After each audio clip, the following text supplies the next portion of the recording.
En fait, il y a eu une double motivation à l'origine de la rédaction de ce manuel. On a tout d'abord voulu offrir un support complet à nos étudiants qui puisse leur permettre de distinguer le principal de l'accessoire et qui soit aussi ponctué de schémas et d'illustrations. Et puis, on a également voulu proposer rapidement aux praticiens un ouvrage qui puisse intégrer la réforme récente du Code civil et particulièrement l'adoption du livre 5 consacré au droit des obligations.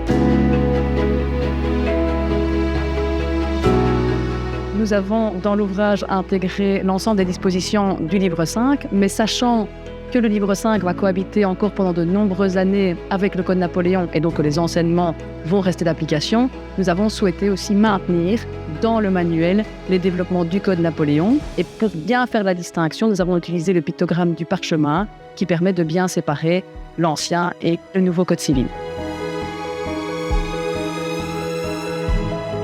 Il faut savoir qu'on n'est pas parti d'une page blanche puisqu'on a pu s'inspirer des syllabiques qui ont été rédigés par nos prédécesseurs, à savoir il y a Étienne Montero et puis il y a aussi Xavier Tunis. Xavier Tunis a rédigé la préface de l'ouvrage et puis il a effectué aussi un important travail de relecture. Et donc on voulait profiter de cette occasion pour les remercier une nouvelle fois chaleureusement.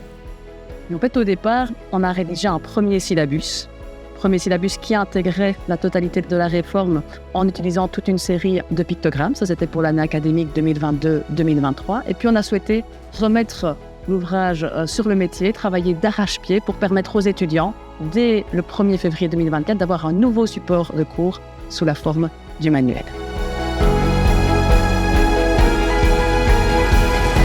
Il s'agit du premier manuel qui intègre l'ensemble des réformes, les livres 1er et 5, mais aussi toute une série de références au livre 6.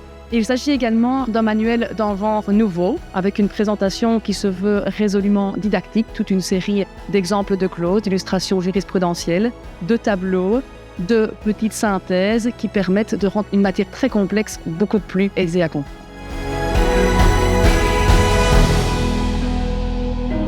On a voulu intégrer ce manuel au sein de la collection de la faculté de droit de l'UNAMUR qui est donc chez Larcier. Et puis on souhaitait aussi assurer une diffusion à l'international de ce manuel pour participer notamment au rayonnement du livre 5, ce que Larcier nous semblait nous offrir à cet égard.